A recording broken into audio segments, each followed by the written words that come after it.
Hey out there, and welcome to today's Search Engine Journal webinar. Hope you're having a great day, and we're thrilled to have you here with us. I'm joined by Anka Thanea of SEO Monitor and Edward Coram James of GoUp. Today, we're going to be talking about how to forecast SEO with better precision and transparency.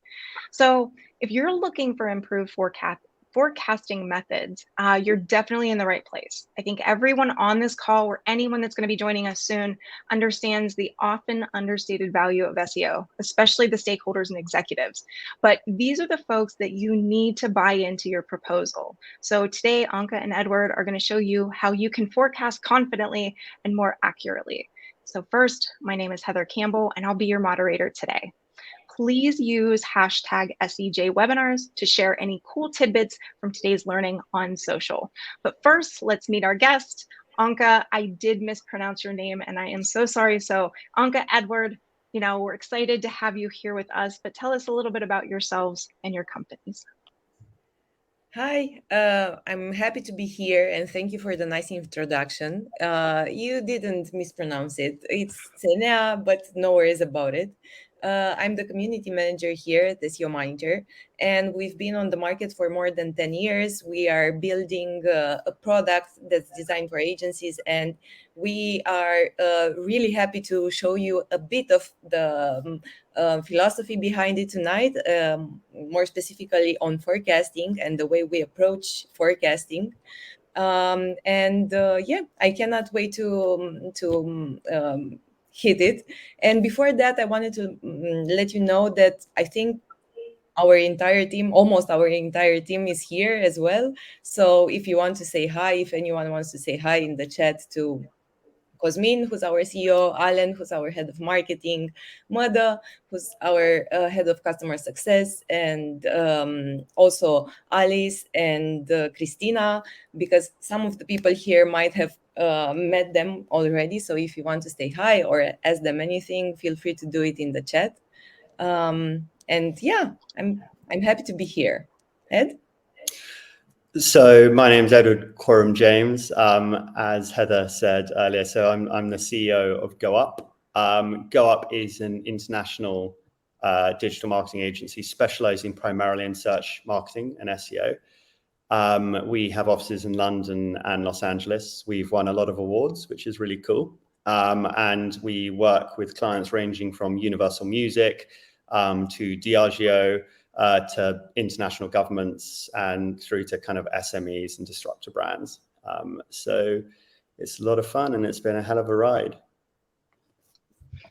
Awesome. Well, I'm going to let these two fine folks give you all of the information that you came for, but we're going to do a quick housekeeping first. So if you do experience any technical difficulties, please use the chat box to let us know. There are separate tabs for questions and chat, so take just a second to get familiar with those functions in the top right of your screen. If you see a question that you do like and you want Edward or Anka to answer it at the end, give that a little thumbs up. Your vote lets us know that is something that more of you are interested in. And so if you've attended our webinars before, you know that we try to answer as many of those questions as we can at the end. There is closed captioning here, so if you need that, it's the little CC up in the top right of your screen.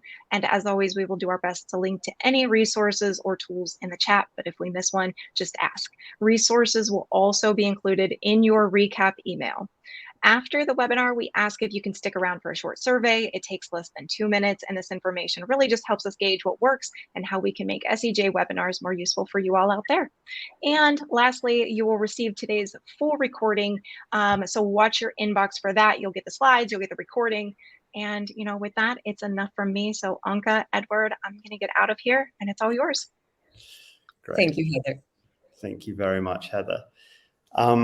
Right, so let's get this show on the road, guys. So the number one question, right? Why forecasting? Now, this is I'm going to touch on some of these themes kind of as this whole presentation goes on. So I won't go too much into it right now, but just to give a sort of bird's eye view. I have always had a little bit of a gripe with forecasting on the basis that forecasting by its nature is not something that is supposed to be for SEO agencies or SEOs or marketers in general. It is there for the client and the client only. We do it so that the client can understand, well, this is how much revenue we can expect to gain from our organic search each year. And then they can put that into their overall kind of business forecasting sheet in order to be able to get a reliable estimate for how much revenue they're going to be generating each year, and thus make pretty critical business decisions based upon that. Now, my experience with forecasting in the industry to date is that the vast majority of SEO professionals use it not for that end, but as a sales tool, without too much thought behind it, other than how can we get this sale over the line? How can we win this client? And so they tend to kind of put together pretty slapdash forecasting estimates that are pretty on the optimistic end. Whereas to me, the only use of forecasting as part of the sales process should not be as to kind of front end a KPI sheet, but to be stress testing whether you should be taking the client on at all. And I'll get on to that in more detail now. So the first question, why forecasting, right? Why should we use forecasting as stress testing? And what I mean by stress testing is a lead comes in and there is sometimes a tendency to just jump on that lead and say, oh, great, let's just do a presentation for this client. Let's try and win this client because they're inquiring and we'd love the business. In my experience of running Go Up for the last 11 years, that's a pretty suboptimal way of going through the process. And we're SEOs, right? We're looking for the optimal way to do things. So an agency's profitability, right, is directly linked to how well they select their clients. Why is that? That's because if you select clients badly, then you're going to lose clients pretty quickly. So let's say that you take on pretty much anyone who's got the budget to do an SEO campaign with you, but you're not really looking into the numbers at the very start and qualifying them properly. You're going to arguably not match the client's expectations, and so you're going to lose the client. Now,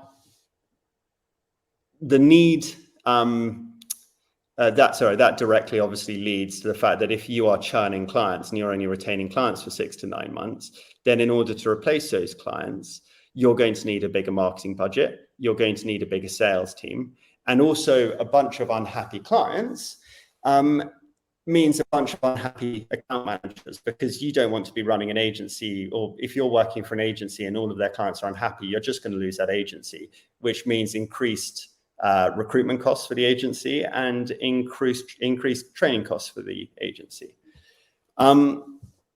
So on the other hand, well-selected clients result in clients that remain for a longer period of time. So what we do is we say, okay, we are going to use this kind of forecasting at the very start of the process, but we're going to use it as a way to kind of means test a client and work out whether or not a client should be a client at all.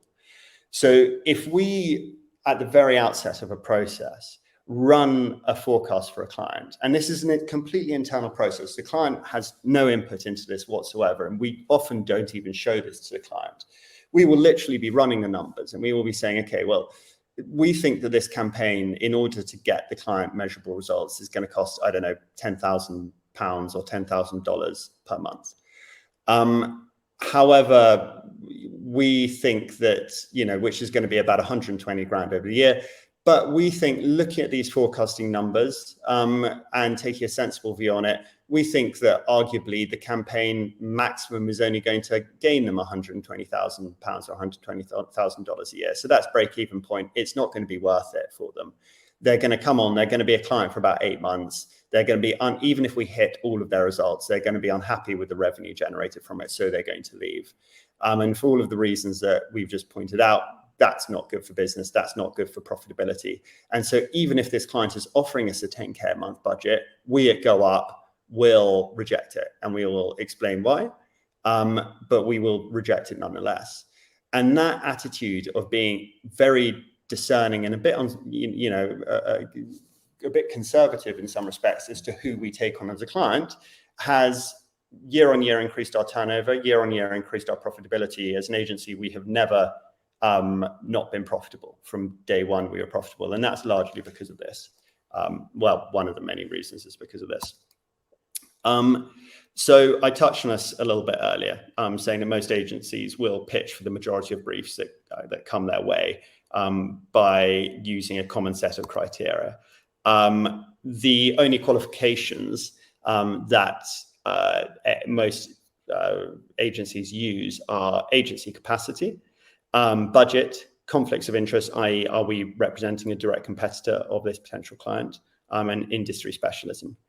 Now, we add to this mix, and we have ethics in there. Is there a common set of ethics in place? So at GoUp, for example, we won't work with any business that is kind of the antithesis of sustainability. And so if someone is in petrochemicals or fossil fuels or anything like that, we'll say thank you, but no thank you. Why? Because we like working with people that we like working with. And I strongly advise this to everybody who is watching this as well, because again, it just allows for much longer client relationships. It means that you're all on the same page, you'll get along, and you're kind of you're taking on campaigns that you believe in. And no matter what your ethics are, I would make sure that they're shared by your clients. The next thing that we add into the mix is the whole point of today, business case forecasting. Is there a business case for them? Should the client really be undertaking an SEO campaign? And I would argue that it is our duty as SEO professionals to be saying to potential clients, no, don't take this on. And if there is one thing that I would love everyone to take home from this today, it's the ability to take a look at something and objectively put yourself in the eyes of the business owner who has come to you with their hard-earned cash and said, I want to undertake an SEO campaign. And instead of just seeing dollar signs, like take a breath, run the forecast. Is there a business case? Is there not? If there isn't, explain why there isn't. I think as a whole, it would improve our industry. And on an individual basis, I guarantee you that turning away business will increase the profitability of your own agency or your consultancy, whatever it is that you do. The next thing that we do is obviously discuss the objectives with the potential client. And we then run what we call a viability test. And a viability test is we literally look through their website, we look through the forecasting, and we say these objectives are achievable or not. And if they're achievable, we'll take them on. If not, then we won't. The final step that we take is just a chemistry call, where we have a call with them or a meeting with them and the team that will be at GoUp and work out whether or not we all get along. When to forecast? So there are different points when forecasting is important, right? In order to set accurate forecasts in terms of like, we are going to set KPIs that you, the client, can use and rely on and put into your overall business forecasting. So you're compiling all of the different revenue generating areas, whether it's socials, paid socials, PPC, outbound, whatever it is, putting them all in the sheet. Organic traffic is one of those in the mix. In terms of when you should be doing that from an SEO point of view, I would argue never do it at the outset of a campaign, ever. You don't have enough data points, and you also haven't made any technical changes to the site yet, so you don't fully know how Google and the other search engines is going to respond to those technical changes. We don't recommend setting KPIs until really month 4, month 5 of a campaign. That's when you should have made enough technical changes that you see how Google responds to them.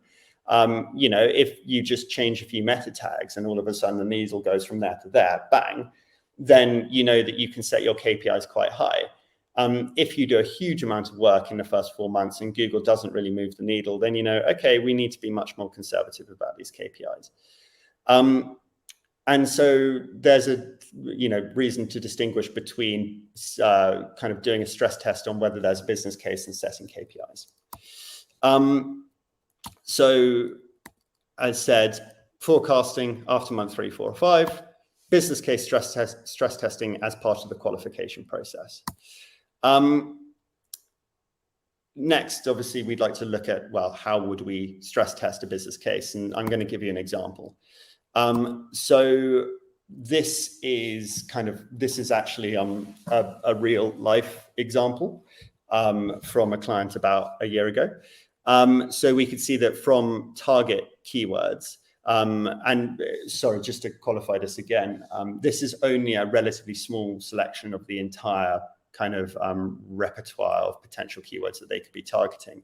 But from that relatively small fraction, we believe that the client has an opportunity to gain an extra 10,000 hits from Google organic non-branded search each month. According to Google Analytics, their conversion rate in terms of website visit to a lead, to an inquiry, not a sale, an inquiry, is 3%. So with good CRO, for anyone not familiar with the acronym CRO, means conversion rate optimization. By improving the conversion rate on their website, we believe that we can get their CRO, their conversion rate, to 4.5% from 3%, which means that from 10,000 additional organic hits per month, we think we can get an additional 450 leads per year. Their secondary conversion rate, being lead to client, this is not traceable via the website. You have to talk to the client for this part, is 25%. So every lead that comes in, they convert about 25% of them. So because of that, we can expect that this campaign will get them an additional 112 or 112.5 new clients per year. The profit on each new client is £3,000 or $3,000. Thus, the annual profitability of the campaign is £337,500. So I'm just running through these. So the annual cost of the campaign would be about £108,000. And therefore, the profitability for the campaign would be about £229,500 per year, i.e., this is well worth the campaign costs. If the campaign profitability, i.e., the potential profits of returns minus campaign costs, is less than double the campaign cost, the margin of error is going to be too small and we will not take on the campaign. I.e., if there is not at least a 2 times multiplier on the profits of the campaign, then we're not going to take it on. And this is in the business case scenario. So let's say our business case scenario says that if they have an annual cost, we know it's going to cost about £108,000 per year to run it. And we think that the campaign is going to, probably make them £190,000 in that first year. Then we probably won't take it on. Because obviously there's a margin of error in any kind of forecasting. And, if we miss the mark by £70,000, $70,000, which is very easy to do, they'll be near break-even point and they'll be unhappy clients. So there are some additional fail-safes, right? When we, so for instance, if our stress test includes 50 keywords, but in the industry, we know that there are thousands of good keywords to target, then we might put a 5 times multiplier on the final figure. So let's say that our final figure comes up with like, the campaign is going to earn £100,000 over the first year or $100,000 over the first year. But we know that in our forecasting sample, we've only used 100 different keywords, and we know that there are potentially 2,000 keywords to target. To be conservative, we know that we're being very conservative. We're going to stay a bit conservative, and we might just put an arbitrary figure of a 5 times multiplier on there. I.e., we might say, well, with this small limited amount of keywords, it is saying that they're going to make 100,000 per year. So we think in reality, they'll probably make 500,000. In other cases, we're going to war game the scenario wherein we are 3 months late on delivering the results. So what does this look like? Well, in the example I gave you earlier, this means losing 6,600 of those additional 10,000 visitors in year one. So in the example from the clients that we took on last year, that would have meant that if we had been 3 months late on hitting their kind of year one targets, then in the first year, they'd have only had 3,400 extra visitors in year one, which would have meant a profit of £6,750, which is obviously is like, you know, a terrible return, and a margin of error means that they could easily lose money on that. So we probably wouldn't take it on. Other times, however, when there's a competitive field or a small number of keywords to target, we will only take 25% of the forecast result and see if there's still enough to warrant the campaign spend. So again, if like, let's say that 100,000 profit figure, year one, if it was actually a very competitive field, even though our forecasts say, listen, they're going to make 100,000 in year one, we know that the margin of error for that is going to be very big. So to be very conservative, we might literally divide the figure in 5, and then you get to 20,000, and all of a sudden it's really not worth it. I'll take questions on this at the end, because I'm sure that there's potentially going to be some questions about how we choose those different scenarios and what kind of multiplier or division to put on it. And it's really important that stuff is ironed out. But I guess the overall point to remember is that this is for your use, not for the client's use. So this is for you to decide whether or not a client should come on board as a client, and to make that decision. And because of that, I would say it's always a good idea to find the most conservative figure that you can. Go with the kind of somewhere between worst case scenario and most likely scenario. And if it kind of still comes good based on that, then go with it. I've discussed this a little bit already, when to set KPIs. Month 3, 4, or 5 of a campaign, we discuss why that is. You just don't have enough data before then. And you don't know how Google is going to interpret the changes that you make to the site, or how aggressively they're going to interpret those changes. And so it's just not worth it. You're going to be way off. And I don't think I've ever really seen an example where an agency has set KPIs at the start of the campaign and then not been just way off by 12 months in. So don't do it. It's a dumb thing to do.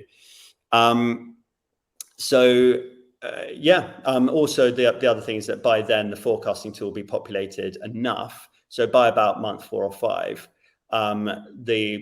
whereas before the campaign, we're starting talking about multipliers or divisions on the ultimate number. By about month 4 or 5, you should have populated whatever forecasting tool or method you're using. You should have the full gamut of keywords in there, which means that you'll be able to trust the final number. You won't have to say, we're going to times this by 5, or we're going to divide this by 5. So setting the campaign budget, and we're near the end of my part now, but setting the campaign budget. So I always think that it's really important that the SEO team and not the sales team sets the campaign budget. So I would not ask the client for their budget before you start. I wouldn't kind of say, well, what's your budget? And we'll work to that. Get their objectives, ping it over to your strategy team, say what is going to be required to hit these objectives, and then have the strategy team say it's going to be this, and then give them a price, and it's take it or leave it. Don't negotiate on it, because every time you drop your price, you are dropping the resources that you're going to be able to put at the campaign, and therefore dropping your ability to hit the target. So, you know, there's a bunch of methods that we can use for this. And again, I'll kind of take questions on this in more detail at the end if anybody's interested. We have a number of different formulas that we use to set a campaign budget. Domain authority is only one small part of that formula. But essentially, it's about looking at the competitive landscape, working out, well, what are the pitfalls of their website? How much technical debt does it have? And how long is it going to take to chop through that technical debt? Thereafter, okay, well, what is the domain authority of the kind of people in the top 10? and how aggressive are we going to be with our PR campaign in order to top that, and then combine that with content. Like, you can literally use really crude number levels, measures like how much decent content, decent being the operative word, is on a competitor's website, and how much content do we think we're going to have to generate in order to top that. And obviously you don't need to top it like for like. If someone has like 10,000 blog posts, then the likelihood is most of that's going to be rubbish. And so you can probably top that by creating like 100 really, really solid pieces of content and content ideas. But again, don't do it yourself. Ping it to your SEO team, have them do it, and always separate the budget with the sales process. That is not the job of a salesperson to do that. That is the job of the people who are going to be doing the work. So pitfalls of manual forecasting. So one of my big gripes with manual forecasting, i.e. literally creating a spreadsheet and kind of putting all of the right formulas in, is that most people in our industry are not data analysts, right? So I've got a really complicated spreadsheet that I use to create these forecasts, or that I used to create these forecasts, should I say. And it took me many, many, many days to create it. And I know how to build formulas properly. And, you know, I've got really specific experience and training in that field. When I see the forecasting methodologies of kind of amateur data analysts, it spits out unreliable data. And it can be completely biased towards the conclusion that they want to set. And so they're just junk. The other issue, obviously, is the kind of lack of, you can use it to literally be dishonest. So instead of just having a bias towards positive outcomes, you can actively skew the data in order to give dishonest outcomes, to kind of give an edge on the competition, which I see a lot, and it happens a lot in our industry. And I'm sure that a lot of you guys will be familiar with seeing kind of competitors who have done that, and it's annoying, but also deeply dishonest. The other thing is the time invested in creating the models. You know, even though my kind of models are set up, not to toot my own horn, but very well, you know, it took a long time to build them.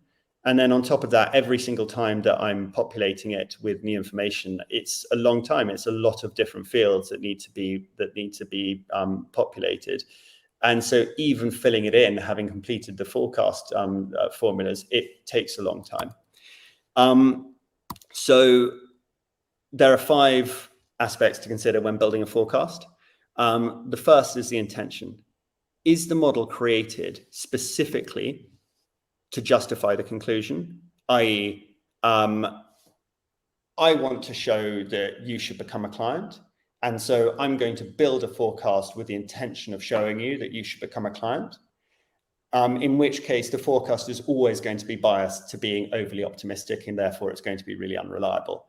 Or is the model created to test the conclusion for validity? I.e., is the model built to actually stress test it and say, well, I'm building this model to see whether or not they should become a client, and I'm using it to test myself as much as to provide some data to the client. Data. Is the data used reliable? Where are you pulling the data from? Are you stress testing the data? Are you double checking it? And also, are you being really conservative with the use of data? That's very important as well. Conservatism. Is the forecast conservative, thus allowing the potential client to be under-promised and over-delivered? Are the right checks and balances built into the forecast to help ensure this? Traceability. Is the client able to review the different data inputs and scenarios that make up the model so that they can determine for themselves whether it is reliable and realistic? I.e., have you built a model that you would be happy for a client to look at the formulas and say, yes, I think that this is realistic? Would you be happy for someone at Google to look at this and say, yes, this is realistic? Or is it just, again, junk? And is it a model where actually you would rather someone didn't look at the formulas because you know it's just spitting out overly positive conclusions? And then the final issue with forecasting is accuracy. And you know, the amount of times, again, as someone who knows how to build to build formulas and spreadsheets and do this kind of stuff manually, and kind of understands mathematics to a point of being able to do that properly. I can tell you the amount of times that my formulas have gone wrong. And there's one tiny little formula in, one tiny little box in your spreadsheet that isn't working properly, and it makes the whole spreadsheet spit out wrong numbers. But in order to see that that's not working properly, you have to go through every single one.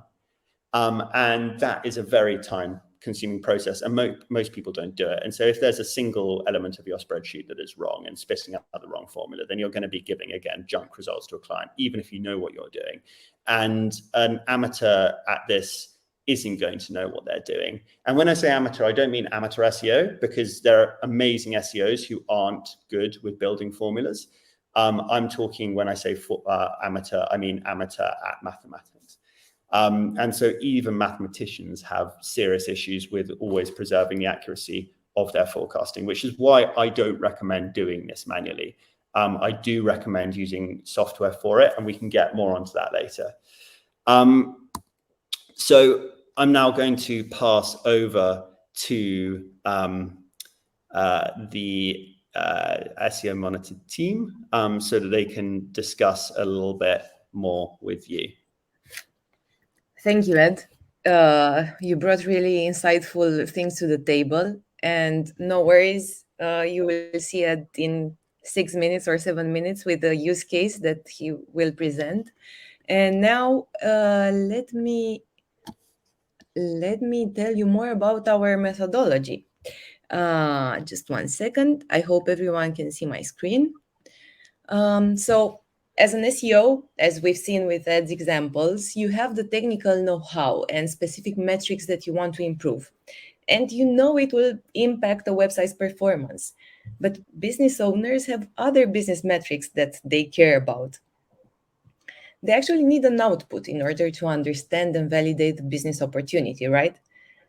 And when you do a forecast in Google Ads Keyword Planner, which is, I guess, very common for you, you can easily check how much value it can be created for a website and at what cost, show and prove to a client the potential future business results that are likely to happen if a budget is invested, or close or sell a deal.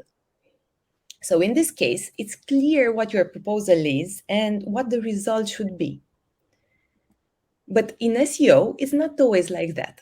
Here, everybody builds proposals this one way or another, whether it's going directly from the deliverables and budget, betting on keyword improvements, on visibility improvements, or covering overall organic traffic growth, plus deliverables within a budget. This way, SEOs struggle to balance between how sound their data model is and how much effort they put into it. Because in SEO, we usually lack a simple tool like the Google Ads Keyword Planner. Here you have a clear view on the data quality and accuracy, and you can do a forecast in minutes once you know what keywords to focus on. But SEO can also work like PPC in some way, in terms of calculating the future value in keywords, search volumes, and CTRs of targeted ranks, right? The difference lies in the actual process of getting those ranks and how the budgets are spent. In PPC, you bid higher than your competitors and pay for the temporary placement.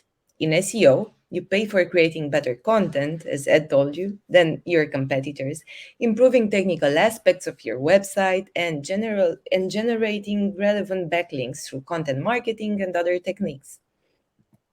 But with that in mind, we created a framework and a product that works similar to Google Ads Keyword Planner. And it helps you switch from SEO as a cost to SEO as an investment. And this way, you can reliably forecast future SEO business results by choosing keywords and ranking targets over a period of time. A reliable forecast will validate the opportunity from two big perspectives: assess the client potential and evaluate the campaign's budget and ROIs. And now let's see how you get there. Well, your main controllable input metrics are keywords and ranks, right? Yet you need to account for future changes. That's why we believe a reliable SEO forecasting helps you with the following things. First, understand the data modeling. And second, explain it to your team and your stakeholders. But in order to attain this, our framework makes use of the following elements that bring precision and transparency to your forecast. Let's take them one by one. First, setting a desired ranking target. Our framework starts from a desired future performance, the goal, and calculates potential business results if the targeted ranks are achieved, just like in PPC. Next, it also takes into account all the keyword variables that will influence the formula based on user behavior statistical data, mainly provided by Google products. Let's dive into them. And sorry for the dog. The average CTR curve. That's because the first critical variable of an SEO forecasting model is the click-through rate for each position in top 10. Based on our research, each keyword CTR curve significantly changes based on the SERP features and device mix. That's the data our model uses. So you get the real picture of each targeted keyword's potential. Next, the search volume, year-over-year trends, and seasonality. The second important variable in the SEO forecast model is the accuracy of the search volumes that are used. Our model takes into account the keyword's monthly seasonality and their year-over-year search trend, so you get a calibrated perspective. Then we have the device segmentation. Different search volumes and CTR curves based on device generate different results. It's normal. So it's key to consider how many searches are done on mobile devices and apply their corresponding CTR. Then the past conversion rate. Not all keywords have the same conversion rate, so they should be treated differently. Our model uses each keyword's conversion rate when available. When it's not available, the model uses the average conversion rate of the non-brand organic traffic. So you get a realistic picture of everything. Then the long tail effect. The forecasting algorithm also takes into account the long tail impact of the keywords in the same semantic group with the ones you included in the forecast at first. This way, you're able to see enhanced search volume projections for each keyword based on the sessions brought by the entire topic. With each input, you bring more precision to your outcome, which is the non-brand organic traffic additional improvements, if those targeted ranks are achieved in your desired timeframe. And this is where you translate SEO performance into potential business growth. Then with these calculations, which are clear and transparent, you can see them all over the product, you can even compare the outcomes with your Google Ads equivalent budget. And with this approach, you're able to validate the SEO opportunity and necessary budget, quantify the SEO effort's impact on a longer-term basis, then align expectations between sales, marketing, and other stakeholders that are involved, and finally, have confidence in the potential future outcomes. And as the British statistician George Box put it in the 70s, all models are wrong, but some are useful. With that in mind, we aim to bring further transparency and precision through this framework that you've just seen. And it can be used through various cases, and GoUp relies on one of them. And now I will pass it over to Ed and hear how SEO Monitor Forecast serves them as an internal calibration tool. Over to you. I hope I have stopped sharing my screen. Yes, I did. Over to you, Ed. That's really kind. Just before, I've seen a couple of comments from, I'm sorry, I'm going to get this name wrong, K. Pepime Thomas, and sort of backed up by Ava, saying everything just sounds strange to me. Life for a newbie, you're not alone. I think the point here is really simple, right? Okay, so to take a crude example, Diageo, right? And I say that because we work with them. Like not on all of their brands, I'm sure they probably use several agencies, but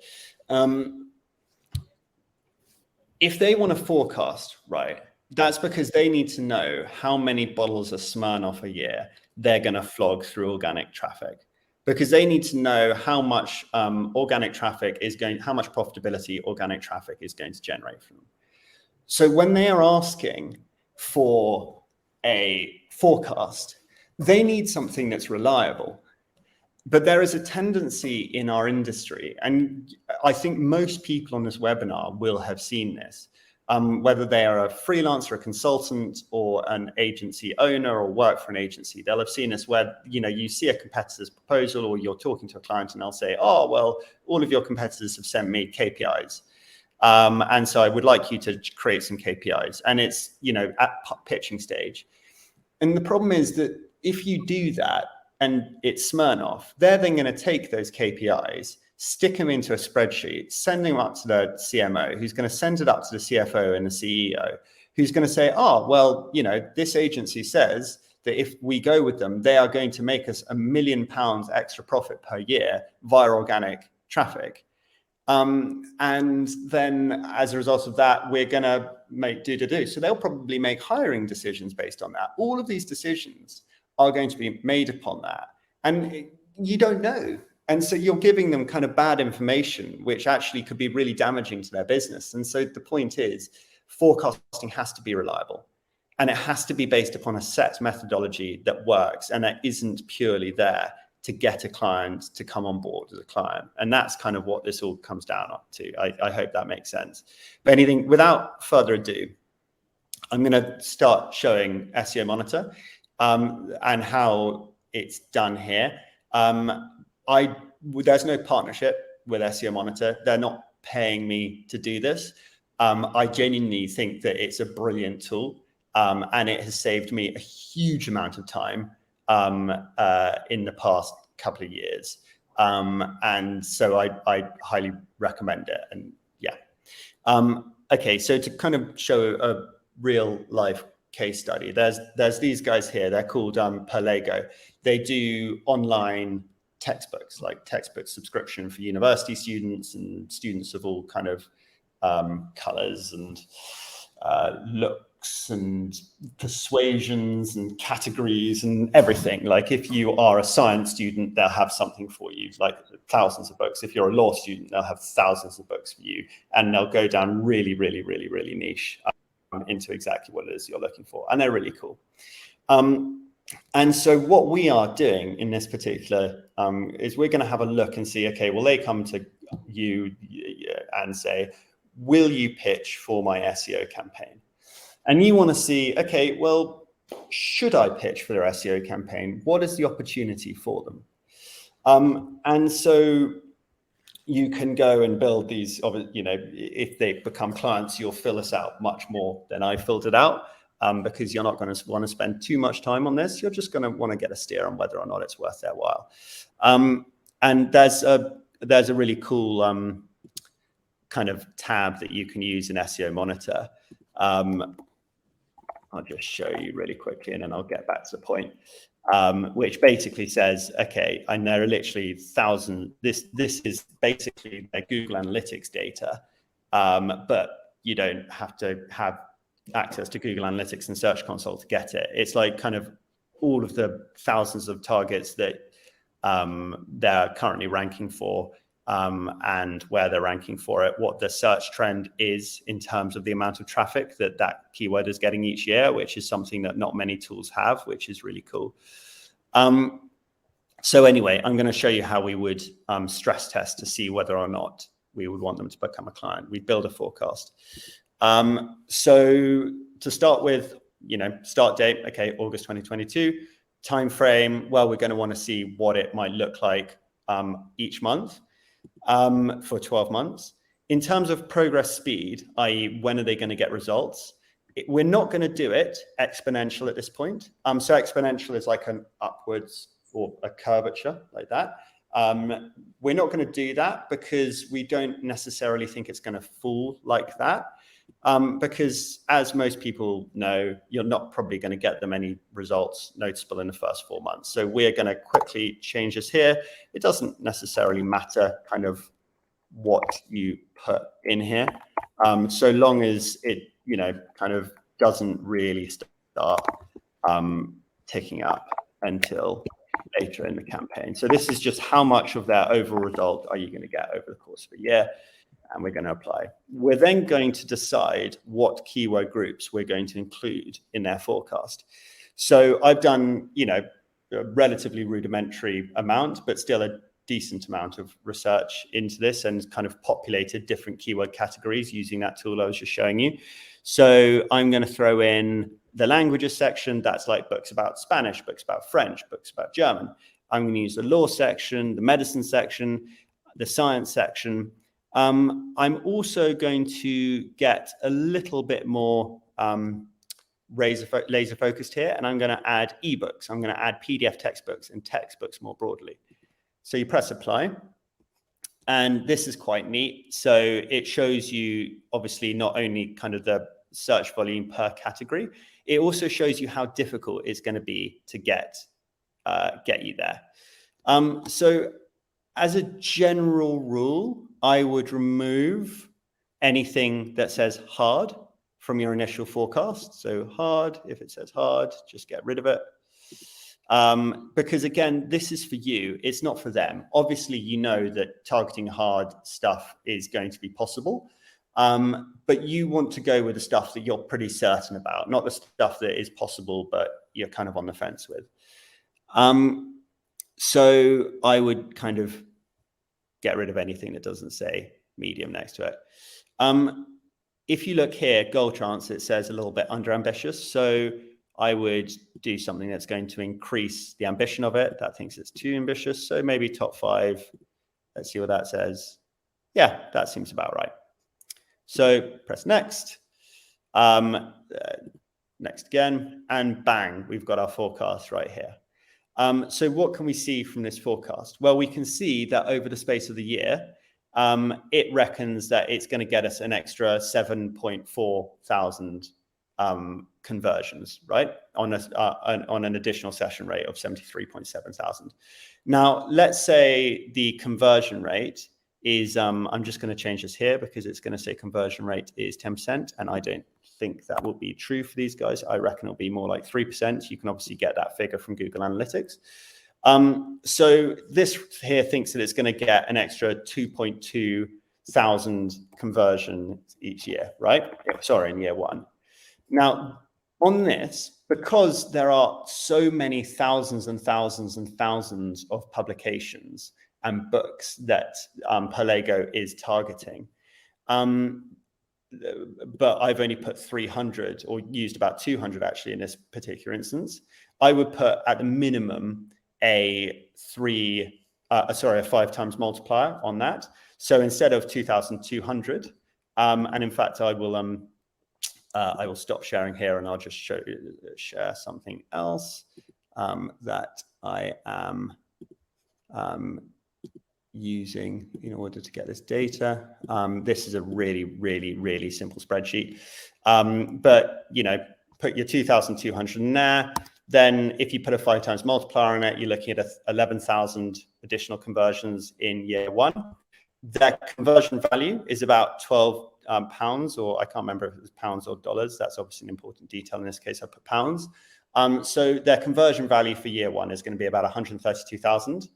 Their campaign costs, when we costed it up in our SEO team, was going to be about 10,000 a month, which means their year 1 cost is going to be 120,000, which means that their profit year 1 is 12,000, which is tiny. It is well within the margin of error. And there's a very good chance that they would make a loss in year 1, even if we hit all of our targets. So if it was purely based upon year 1 data, I would say, don't do it. However, just going back to the other screen,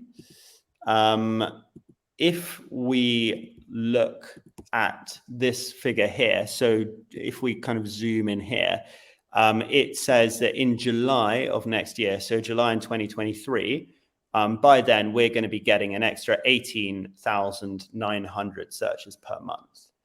Now, obviously, that's a very different kettle of fish. And if we, it's 18,900. So I think let's just put that again into the same spreadsheet and see what it comes up with. So this is 18,900. So this is year 2. So the end of 13 months onwards, we're looking at monthly traffic of 18,900 with a 3% base conversion rate. We're looking at an additional 567 conversions per month. With a 5 times multiplier on that, we're looking at an additional 2,835 conversions per month, additional monthly revenue of about 34,000, which means an additional annual revenue of 408,000 on a budget of 120,000. So the annual campaign ROI is about 288,000. That means that the profitability multiplier is about 3.5 times. So it's about a 3.5 multiplier on there. We'd always want to look at the worst case scenario and the best case scenario as well to work out whether or not this is a campaign that we would take on. So to work that out, we literally, in worst case scenario, so this here, the profitability multiplier, that's what we consider the kind of most likely scenario. We think for every dollar they spend, we will make them $3.50. But again, this isn't a sales pitch. This is to stress test it for ourselves. And we go through this process every time. So we create a worst case scenario by literally halving that multiplier and a best case scenario by doubling that multiplier to get a kind of range of scenarios here. And so in this particular case, we think even in the worst case scenario, we're still going to make them 1.7 times multiplier. So again, this is a campaign that we would definitely think that there is a business justification to take on. And we would take it on and we would say to them, okay, this is something that we would love to pitch for. That's how we use it. It's really cool. There's like a whole bunch of ways that you can play around with it. But to give you an example, if I was to build that spreadsheet on my own, and I've got similar spreadsheets that I have built in the past, I'd be building the spreadsheet and inputting the formulas for days. And I would then probably be spending about 5 hours populating it. Whereas with this tool, I spent 3 minutes populating that on screen for you guys, and probably like half an hour putting in the kind of keywords that I was going to target. So instead of spending 5 hours, I spent about 33, 34 minutes. So for me, again, that is very good and well worth an investment. And I have come to use it in every single pitch that we take on. And I'd like to emphasize actually that, again, our profitability as an agency is intrinsically linked with how good our forecasting is before a client comes on board, because we use forecasting as a means to stress test whether we should take on a client. Getting that right, only taking on clients that you can get good results for, means you're going to retain your clients. And it means that you're going to retain your clients for a long period, years on end, which means that you're going to be much more profitable as an agency than if you are not doing this. And therefore you are setting unrealistic expectations or taking on clients who there's no financial kind of reason to do it, who are just going to get disgruntled, leave after 7 months, and you're going to have this constant churn of clients. So yeah. Is there? I guess I hand over to kind of everyone else, Heather, and if there are any questions, we would love to take them. We'd love to take any questions, and if not, feel free to send us any other questions over email. We'll be happy to reply, especially product related. Heather, I thought you wanted to say something, or we can't hear you. No.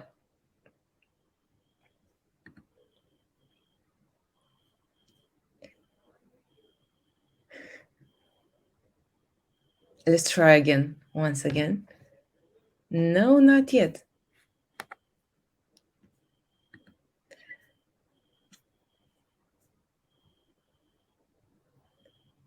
Okay, someone just tagged me. Thank you, Melanie. So should we be taking any questions, Heather? Or should we pick any questions from the chat? That's great, because I saw that, okay. I just saw that our colleague Mada just jumped in a question. because Hans here was asking whether, let me go into the question again and read it. Or new. So Hans was asking if we take into account the split between the branding and non-branded organic traffic and user intent, and also if we apply frequentist or Bayesian statistical analysis or machine learning for looking at what might happen about search volume when forecasting, and if it will be representative for the 12 months. And yeah, I think Mada was right on point here, that yes, we do separate non-brand organic traffic from branded one. This is a very important component of our product and the way we do things. And the forecasting model takes into account year over year as the calibration for the search volume throughout the year. So yes, I hope if we can help with a more detailed answer, please do, let us know, and we will send over the entire explanation. Can you hear me now, Anka? Yes, we do. Okay, good. Thank you. All right. So, I mean, honestly, we have 3 minutes left. You guys took up the whole time with a fantastic presentation. So we do have some questions, but what we'll do, we'll get to maybe like 1 or 2 of them, and then we'll send all the rest of them over. And if you want to follow up on your end, you could do that. So let's look at one, because I think that, let's look. Okay, so this one came from Hans.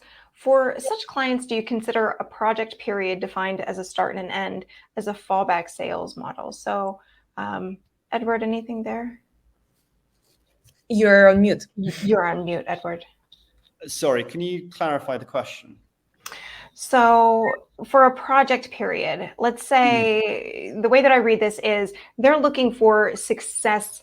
When do they start judging from start to finish? Like maybe it's a month, maybe it's 2 months. When can you start seeing success, and when do you decide this isn't working and try to, start pivoting from there? Well, okay, so this is why we will never set KPIs before month 4, month 5. And the reality is that that is a case-by-case basis, right? I'd love to be more helpful there, but that really is a case-by-case basis. I would say that the time that you start judging what kind of campaign is going to be in terms of results is going to be when the substantive part of your technical fixes, when you've sort of fixed the technical debt of the site, that is when that process should be undertaken. And so if a bigger client with huge e-com, let's say, that might take a year to be, churning through the technical debt there. And so you wouldn't want to be setting KPIs or kind of working out working out what they should expect until 12 months in. On a smaller, front end website, you might be able to chop through the technical debt in 2 months. Is that answering the question? I might have just answered a completely different question. He actually just put in the chat. So let's see. It might not make sense to have them on retainer, but to have indexed crawlability issues that you can fix will more likely be worth it ROI wise, which means you're leaving them happy after the project period. Yeah, okay. I guess this is, so we had a client, quite a big publication called The Gay Times, and I can't remember what it was, but we increased, just with one small set of technical fixes, right? We increased their traffic by hundreds of percent. It might have even been 1,000%. I can't remember exactly what it was, but it was a huge amount. I guess it depends. Again, it's so case specific, right? Because it depends on the level of technical debt and the scale of the issue at hand. I think, to be honest, Hans, that's kind of a case-by-case basis. And I don't think that you can reliably forecast for that scenario, because it's a really specific issue, and you don't necessarily know how much is going to move the needle by fixing it. You just know that it's going to be worth fixing it. So I would say on a case by case, on a project basis, I think that this methodology is less applicable. Because you're just talking about fixing really specific issues that don't necessarily, and some of those issues, it doesn't necessarily matter whether or not it's going to have an immediate short-term impact on their profitability. It's just best practice. And so you should do it because it's going to make any future SEO campaign workable. Whereas if that technical debt isn't fixed in the short term, then, it's going to make any future campaign not workable. So I know that we're, a little bit over time, but I have a good question that I do want to ask, and then we will let everybody go. And Anka put her email in there if you have extra ones. Are you okay on time, Edward? Yeah, absolutely. All right, cool. Well, let's take this one. So Manuel asks, how can I forecast SEO for censored industries like cannabis? How can I forecast for SEO on censored industries like cannabis? So when you say censored, do you mean like industries that like you can't run a PPC campaign and you can't run kind of social campaigns? Yeah, that's how I would take that to mean things that are more difficult to get numbers for. Well, you should still be able to get most of the numbers through tools like SEO Monitor, through essentially any kind of keyword tool, even the kind of tools available through AdWords. You're going to be able to get base figures, and so I think that forecasting is as applicable. You're just limited in terms of your options as to what kind of marketing channels you can use, right? And in some respects, that's actually quite helpful because there's a huge array of marketing channels that marketing professionals can pull, and many levers that we can pull as marketing professionals. And sometimes actually one of the biggest issues, I had this just before I jumped onto this webinar, I was on a call with a production studio. And one of the questions, or the primary question that they were interested in is, okay, well, which marketing channels should we use? And the reality is that in terms of trying to identify what is going to have the strongest ROI versus which is just going to be a brand building exercise, it can sometimes take 6 months worth of data in order to sort that out, and kind of small trials here and there to work out that question. Whereas in censored industries like cannabis, you know full well that most of the marketing channels available to you in other campaigns you're not going to have. And so you know that you can only forecast using things like organic traffic, which actually makes the forecast in some ways much more reliable. And I would say the short answer is I would use exactly the same methodology that I have gone through in this webinar.